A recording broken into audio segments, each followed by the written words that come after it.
sound.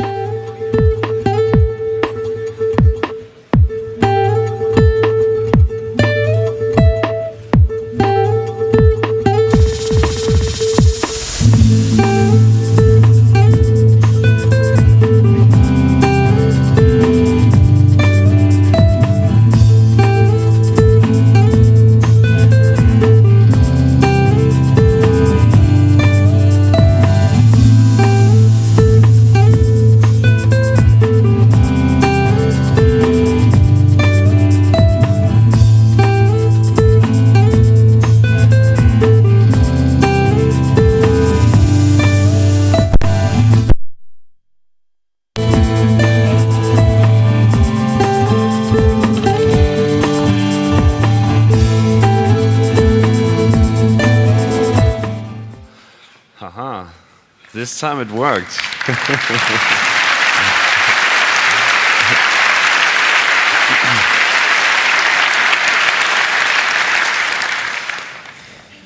So let's see that everything else works as well.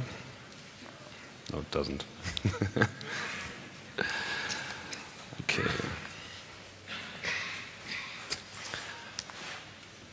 So, here we are. We made it again, 4 days. So, what's the big question now? Huh? I thought I'd put this up front. So, the big question, the answer is 4,200.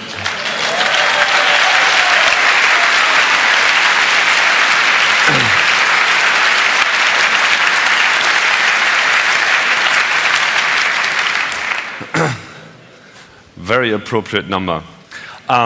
Yeah. That's the amount of people who came to the 23rd Chaos Communication Congress.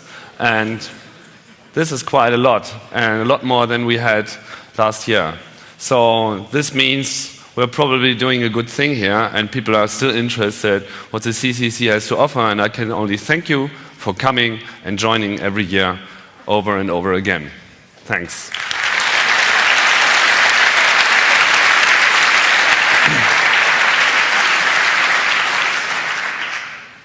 So, one of the things that has always driven the CCC but gained more and more importance at the event are projects. I can only emphasize that we need more of this. So, if you are doing something interesting and you want to show, this is the place to do it.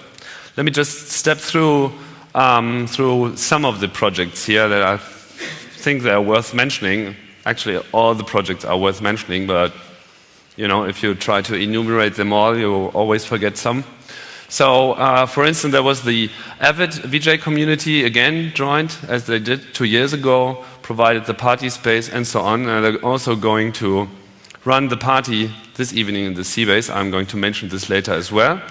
They did their conference at the same time as well, and they're always very creative and very helpful, so thanks for coming.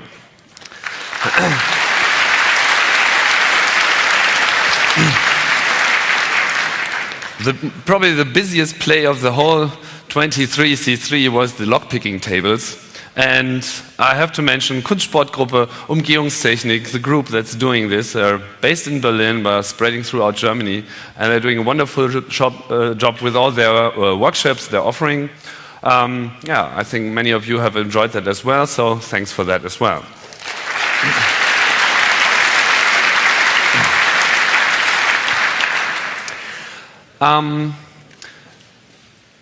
Apart from the conferences, there are other things going on in the CCC world. Of course, there are regional groups that are doing their own events as well. So throughout the year, we usually have around 10 smaller or not so small events of any kind, conferences, workshops. And this is the good thing. Another part that's probably not as well known of the CCC family is the Wou Holland Foundation, which was founded after Wou Holland's death a couple of years ago. And they're coming up with new projects as well, and you might want to turn their eyes to. One of the first things that are actually visible is the Hacker Archive documentation project, and you might have seen when you entered the exhibition of stuff. So this is an ongoing project. things are being collected. If you have material, old material of the good old times, or probably other interesting or rare stuff that is somehow related to hacker history, be it CCC related or not, you should contact us. Especially Henriette, who used to run the organization at the conference, is now behind this hacker documentation project and already shows and is going to improve. And I hope we are going to have more exhibition-style things at upcoming congresses as well. Yeah. So, yeah, good work.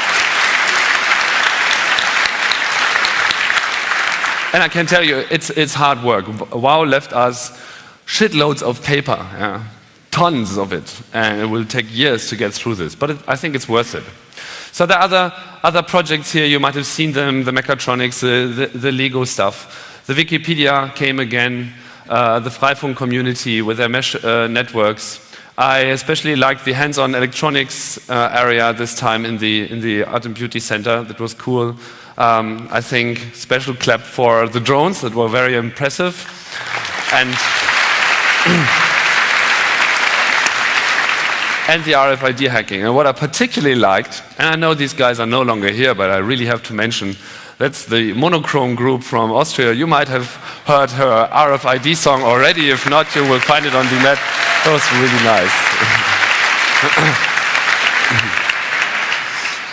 So, talking about RFID, you might remember that I have introduced the Sputnik project at the opening talk, and hopefully you have seen the work that has been done.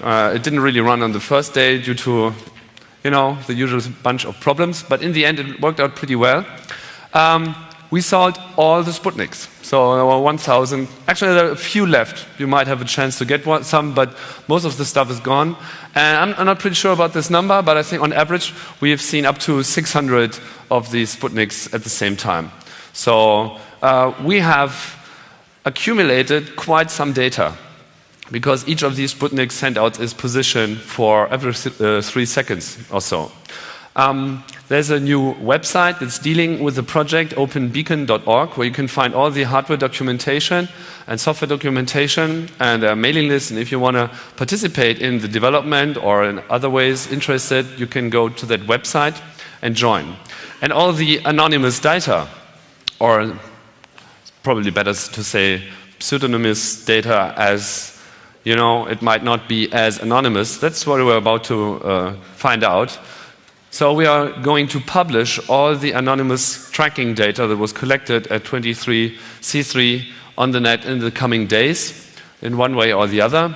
And we want you to, start your data mining engines. Let's see what we can actually get out of this, so we don't have to, only discuss in theory. We can make practical analysis on what surveillance actually means.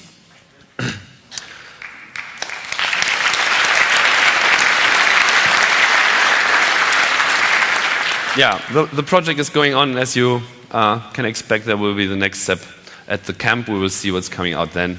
Not really in a position to announce anything. So, talking about organization. I mentioned it last year, I'm going to mention it again. This event is pretty complicated to organize, as there are many dynamics and many decisions to be made in the last moment. And what is best is it's mostly volunteer driven. That means we depend on your help in any way. This has been, well done just by being friendly and being collaborative and being communicative and everything, but a special thank you always goes first to the Chaos Angel crew.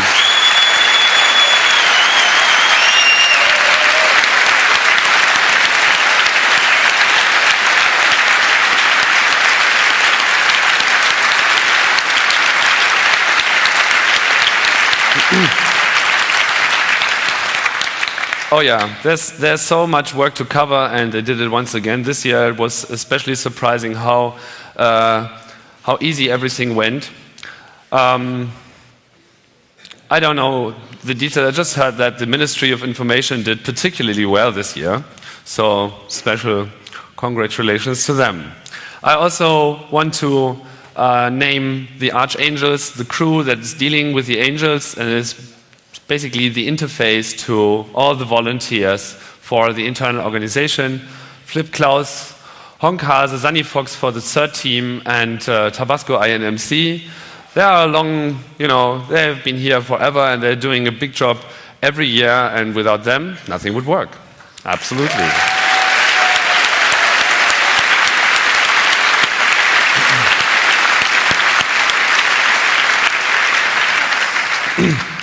And then there's the really, really hard stuff. And some of you might know I have been involved in this for quite some time. But this year it was done by somebody else. I have to directly mention Julia and Florian, who did the core organization of the event over the years. And this is a special hand. Where are you?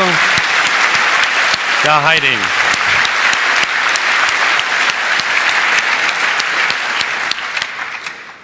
They're too shy, they're hiding all the time. But you will get to know them. So, and last but not least, we have to, again, talk about the Berliner Congress Center, the BCC, which is always helpful and is really very forthcoming in the way they're dealing with this event, in financial ways and other ways as well. This is probably the only event that's making use of around 120% of the available space.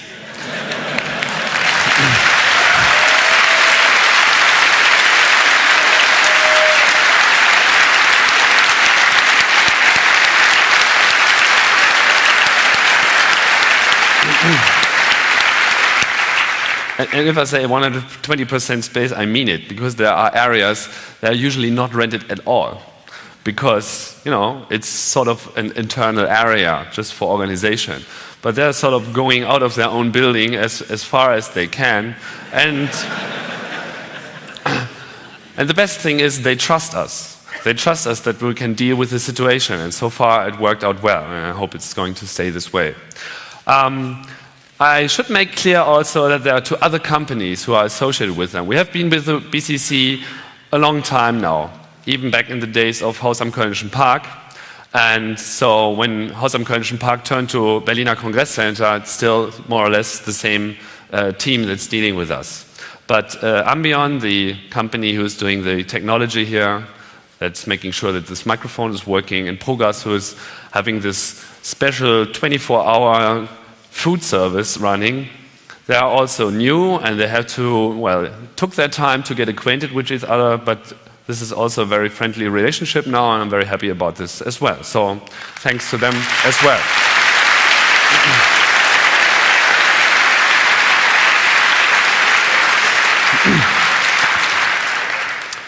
So, the lectures. Yeah, first of all, I forgot to put this on the slide, but I thought about it, I'm not really sure if I ever did this, but I think it's about time. We should give a big thank you to all the speakers who have been providing content for this event.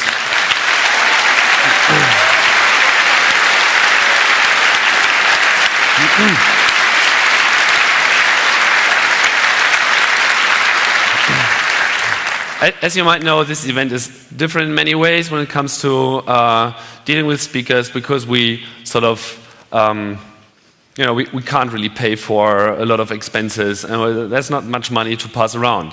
But the culture of providing the content for free, I think, is probably one of the most important parts of the Chaos Communication Congress at all. But it's also very important to record that stuff so it doesn't get lost. So the team has been pretty successful this year. They learned a lot of the lessons taken last year. It took some time to get all the stuff out due to a load of details that I'm not going to bore you with. But this time, everything has already been digitally recorded. It would have been already totally encoded if there hasn't been yet another, small detail. But I'm pretty sure this is going to work well. Also, the streaming worked well from, I think, noon of the first day. Many people reported that they have been happy getting up later.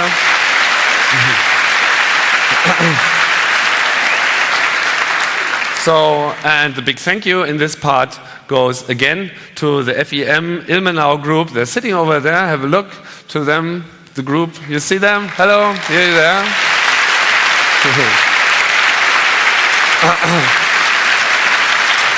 I think they almost didn't leave that room, but it's probably the best site you can have here at the Congress.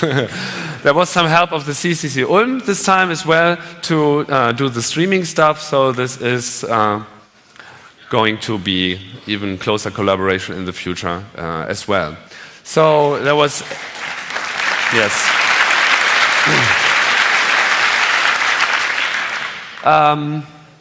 I want to note that the company Maintech provided us with the DVB-T streaming this time. I'm not sure who made use of that, but it worked. And I hope we can repeat this at the camp. There's, much use to it. Comments? No. So, yeah, that's it. So as I said before, videos are mostly done and we're going to release it soon.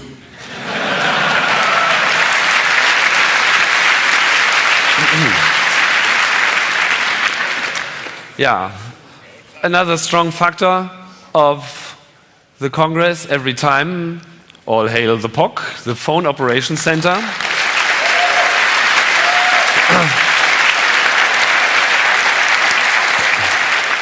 Everybody knows they're doing the DECT phone network and it's working so flawless every time, it's unbelievable.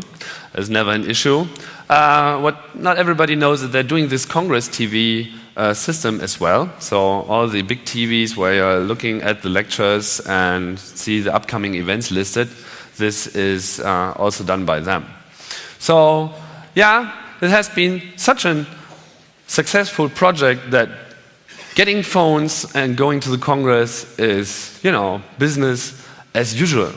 And not only in our community, as it seems, but also at the Saturn electronics store over there.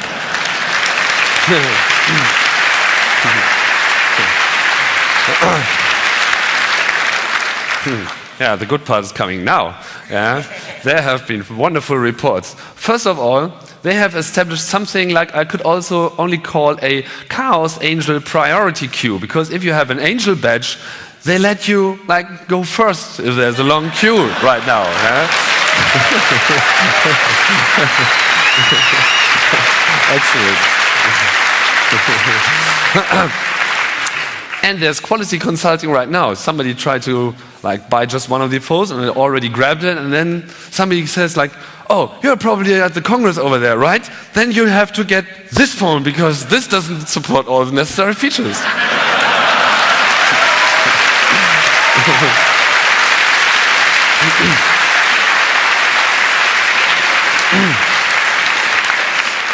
So talking about the POC, we also have to talk about the NOC, the Network Operations Center.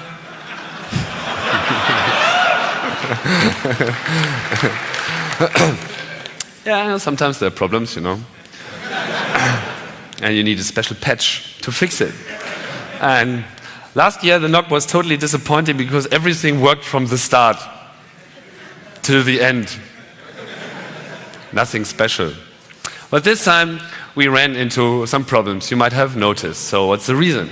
One of the reasons is that we had some problems due to, well, let's call it some kind of renegade sponsor who sort of decided to go away for some reasons. So this caused a lot of problems because we needed to get huge equipment. And so there was a lot of private initiative. Many people went out and looked for whatever was available. So this time it was much more patchwork than it used to be. And the problem was that this sort of created a single point of failure, which was the core routing system. And, Central Solutions. This machine was called Central Services. And after, the errors occurred and so many people had problems, and it was totally unclear what the reason for this was. It was just failure coming up. We found out that this machine had an unknown internal limitation? Unknown, because it was not really on the data sheets. And best of all, it was also totally unknown to the manufacturer as well.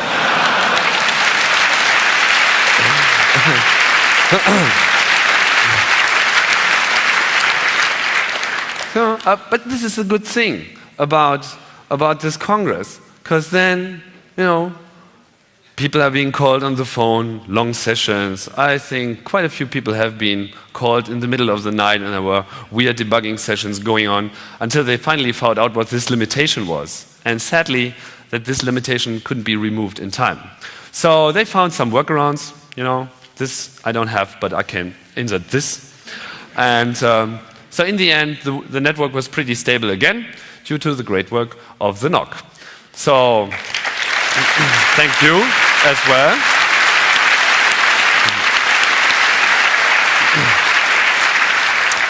But the sorry? What was the limitation? It's very technical, but it's like, are you technical people? I'm going to make too many mistakes. But it's basically about kicking out. Sorry? Alex, go ahead. A maximum of 4,096 entries in the next hop table. Okay, it was a maximum. 2,000 addresses configured on all the interfaces. Okay, the system basically only saw 4,096 computers, and there were definitely more than 4,096 computers on this event.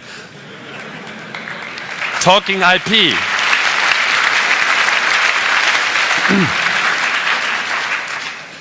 Okay. But what is the good news about this? The good news is we have to go out to sponsors and tell them, get your stuff fixed at Chaos Communication Congress, because this is where you can find your limitations.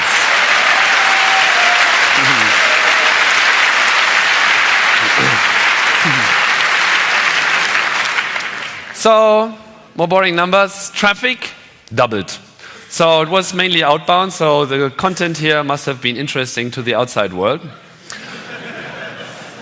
In part streaming, but probably something else as well.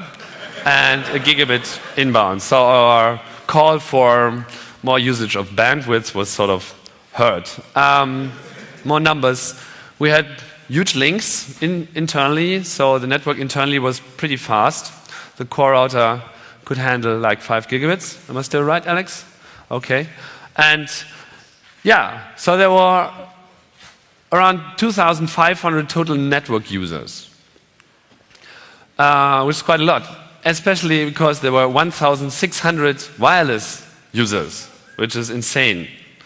But from what I know, it worked, apart from the other routing problem, which was not related to wireless. Some people might have seen like, oh, wireless is not working again, you know, the usual stuff. But this time it was only related to the central single point of failure, and the wireless just worked. So, who to thank?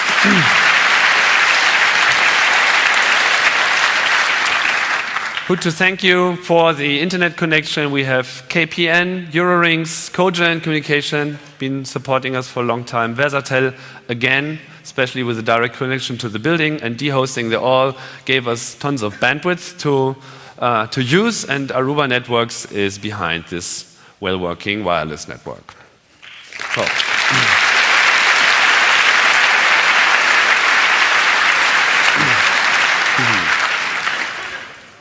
So, and this is what the press is waiting for. You know. We deliver. But there's not so much to tell. So we had, again, this hackers ethics hotline, which is not that popular. We had a single request. And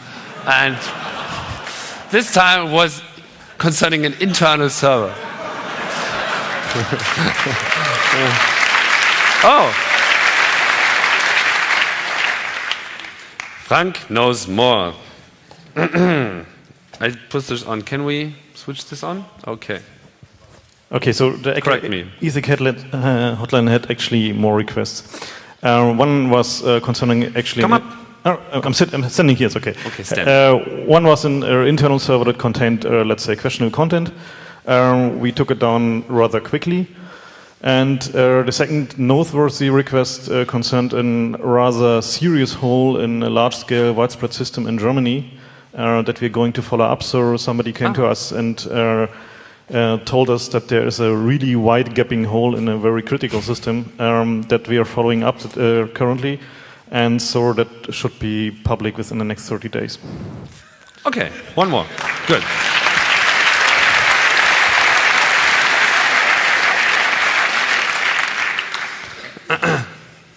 So let's see if I'm going to be corrected on the next one as well, which is the abuse phone. You know, that's the line what people call when they're scared. Hackers.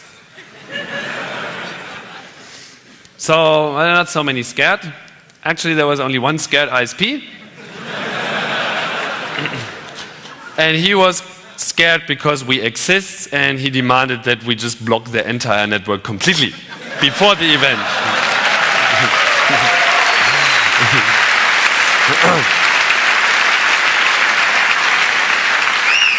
Yeah, it seemed all the other ISPs were a bit more relaxed, but then there was one scared user as well who wanted to have his IP blocked as well. Single one. We did it. No problem. Yeah. Well, and then there have been the usual stuff of, you know, minor hacks. I haven't really looked through the list. There's a list on the wiki, as usual, but nothing noteworthy. And I must say thank you, because this is good. You know, even here we can't prevent the authorities to use their authority, so it's always good. But at least there was no official police activities at the event. So, I don't know.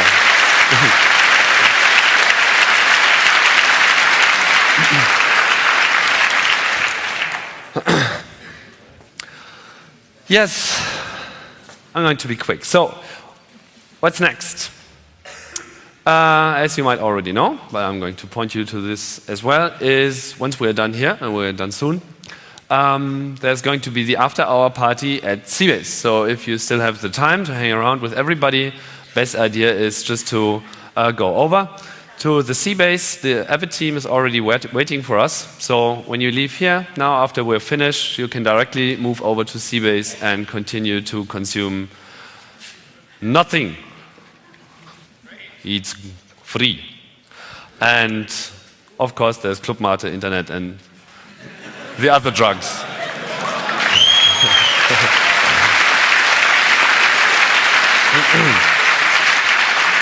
Yeah, for those who don't know, it's just mainly down the road over the river to the left, and you will find it, and most of the people know here as well. There are more parties in the coming days for those who stay longer. There's a parties page in the public wiki, so you can consult this. On your way out, last minute activities. So right now at 8, shutdown starts, so we're collecting all the stuff, and we ask you to collect all your stuff as well. And we want everybody to be out at 10. So the Hack Center has to be down then, and the crew's coming and taking all the stuff. If you have uploaded anything like photos and video, then tag it, please. And if you, especially photographs, please attach a license, because press always very interested what they can use and what they can't. Same goes for us for documentation purposes. So make sure that you have a proper license attached. I wanted to point you to like the proceedings for those who haven't really noticed that this is available, but I just heard that the shop has already closed, but there might be a chance to get one. We're going to publish this on our blog. And yeah, same story, stores closed. So I think there's some Sputniks left. Talk to Milos. Where is he? No Sputniks left? Okay, outdated information. Yes, and we also like you to provide feedback to the lectures. You know, in the Fahrplan, in the schedule, there's a link on each of the lectures that you might have visited. Click on it. So, and what's coming? In April,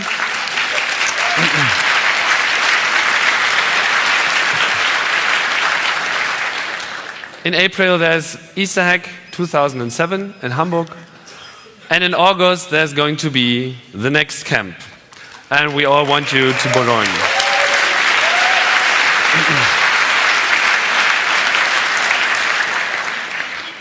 Well, some of you might be surprised. I already announced this, but it's going to be around second week of August, 8th to 12th. So make sure you have proper holiday time and, save money for the event. Then we all like to join. And I'd like to know who plans to come to the camp from you? Hands up. 50%. Who is coming for sure? Okay.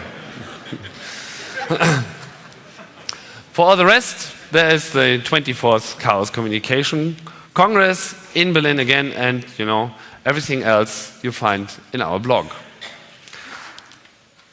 That's it. Thanks for coming. We had a great time.